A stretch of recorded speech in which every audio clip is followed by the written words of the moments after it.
तो पाकिस्तान कंगाल हो रहा है, दुनिया भर में भीख मांग रहा है, रोटी तक के लाले पड़ गए हैं।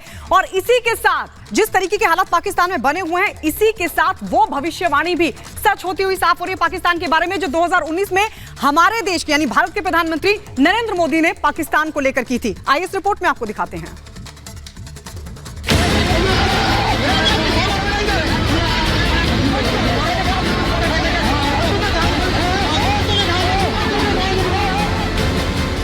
हमने पाकिस्तान की सारी हेकड़ी निकाल दी,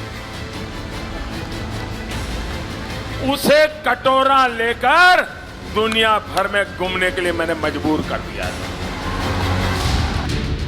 प्रधानमंत्री नरेंद्र मोदी ने पाकिस्तान की इस असलियत को अप्रैल 2019 में ही बता दिया था। दरअसल पुलवामा हमले के बाद भारत ने पाकिस्तान को न सिर्फ उसके घर में घुसकर मारा था, बल्कि उसके खिलाफ ऐसी अंतर्राष्ट्रीय घेराबंदी की थी जिससे पाकिस्तान ना कुछ चने चबाने को मजबूर हो जाए, कटोरा लेकर घूमने पर मजबूर हो जाए। अब हकीकत यही है, पाकिस्तान में मौजूदा हालात इस कदर तक बिगड़ चुके हैं कि जनता के पास खाने को नहीं है और दुनिया में कोई पैसा उधार देने को तैयार नहीं। बीते 24 घंटे में पाकिस्तान के प्रधानमंत्री के 2 ऐसे कबूलनामे सामने आए हैं जिन्होंने पड़ोसी की पूरी हकीकत दुनिया के सामने रख दी है। वक्त फैसला की और हिम्मत बांधी कि मैं उनसे मजीद कर्जा मांगूं, तो हमारे साथी वज़रा और सब बैठे थे, उनकी भी टीम बैठी थी। तो मैंने कहा कि जनाब मेरे आप बड़े भाई हैं और मुझे बड़ी शर्म आ रही, लेकिन मजबूरी है, हमारे मामलात जो माली मामलात जो हैं इस वक्त बड़े IMF की शराइत में हम जकड़े हुए हैं। अभी भी 9th रिव्यू मुकम्मल नहीं हुआ। उनके शर्त है कि जनाब बिजली की कीमतें बढ़ाएं, फलां कीमतें बढ़ाएं, गरीब आदमी को अपन कितना और बोझ डालें। बहरहाल ये तफसील तो मैंने उनको नहीं बताई। मैंने कहा कि मसाइल आप जानते हैं, आप हमें $1 अरब और दे दें। तो उसने कहा कि शहबाज शरीफ आप मेरे भाई, मैं आपको किस तरह इनकार कर सकता हूँ, मैं हाजिर हूँ। शहबाज शरीफ के पहले बयान से साफ है कि अब वो थक चुके हैं। देश कैसे चलेगा उन्हें कुछ समझ नहीं आ रहा। आर्थिक संकट के दौरान दुनिया के बंद दरवाजे देश में और अधिक तबाही की गवाही दे रहे हैं। जनता आटे की कतार में खड़ी है और नेता लाज बचाने के लिए संसद में मुद्दा उठा रखे हैं, लेकिन गाड़ी पटरी पर लौटेगी कैसे ये किसी को नहीं पता। और शायद यही वजह है कि शहबाज शरीफ अब अतीत के पन्नों में अपने हुक्मरानों की गलतियों पर ठीकरा फोड़ रखे हैं। भारत के साथ युद्ध करके क्या हासिल हुआ इसकी दुहाई दे रहे हैं।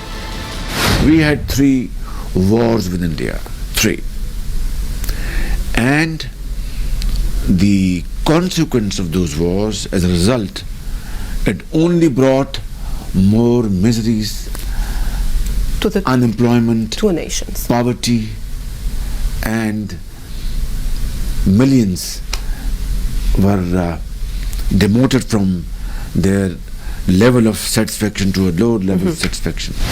3 युद्धों में पिटने वाले पाकिस्तान के इस कबूलनामे से साफ हो गया है कि पाकिस्तान के बचने के अब बहुत कम उम्मीद है। उसकी एटमी बम वाली हेकड़ी पूरी तरह निकल चुकी है। कंगाली और गरीबी से जूझते पाकिस्तान के PM भारत से बातचीत को तैयार है।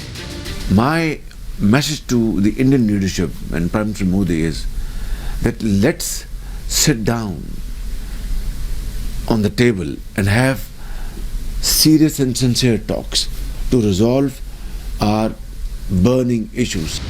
लेकिन पाकिस्तान का इतिहास ऐसा रहा है कि उसकी कथनी और करनी में विश्वास नहीं किया जा सकता। ये 2 मुआ सांप है पाकिस्तान। आज से आप अमन की बात करेगा, प्यार की बात करेगा, कल जब पाकिस्तान के पास कहीं से पैसा आ जाएगा कि फिर आपको कश्मीर में डसेगा, फिर आतंकवाद करेगा, फिर से 26/11 करेगा, फिर से पार्लियामेंट पर अटैक करेगा। तो ये सब गलत बातें हैं शहबाज शरीफ की। बात यह है कि वहां पे लोग फूड की राइट्स हो रही हैं, दंगे हो रहे हैं खानों के लिए, लोग मर रहे हैं वहां पे आटा दाल कुछ नहीं है, सब्जी के 400-500 कंटेनर कराची पोर्ट के सामने पड़े हैं, इनके पास डॉलर नहीं है उनको देने के लिए। ये पाकिस्तान की मजबूरी है। और ये जो पाकिस्तान की मजबूरी है कि दर कटोरा लेके जो भीख मांग रहा है, उसकी वजह से इनका जो लहजा है वो मुलायम हो रखा है। आपको ये प्यार से बात कर रहे हैं कि देखिए अमन ही सामने रास्ता है, जंग हमने करके देख ली, जंग से क्या हासिल होता है। ये जंग करने के पहले नहीं सोचते पाकिस्तानी की जंग से क्या हासिल होगा, जंग करने के बाद सोच रहे हैं कि हासिल क्या होगा। तो ये सब फ्रॉड है, 420 है, दोगलापन है। फरेब है पाकिस्तान का, और इसमें बिल्कुल भी हमें नहीं आना चाहिए और उसको इग्नोर कर देना चाहिए इस बयान को। कंगाली में पाकिस्तान का आटा गीला है, दाने दाने को मोहताज पाकिस्तान घुटनों पर है। हुक्मरानों को सूझ नहीं रहा है कि इस संकट से कैसे बाहर निकला जाए। ऐसे में अहम सवाल है कि क्या बिक जाएगा पाकिस्तान या फिर आतंक का रास्ता छोड़कर सही रास्ते पर चलेगा। आने वाले समय में यह देखना दिलचस्प होगा कि आखिर पाकिस्तान का ऊंट किस करवट बैठता है। Bureau report, Republic Bharat.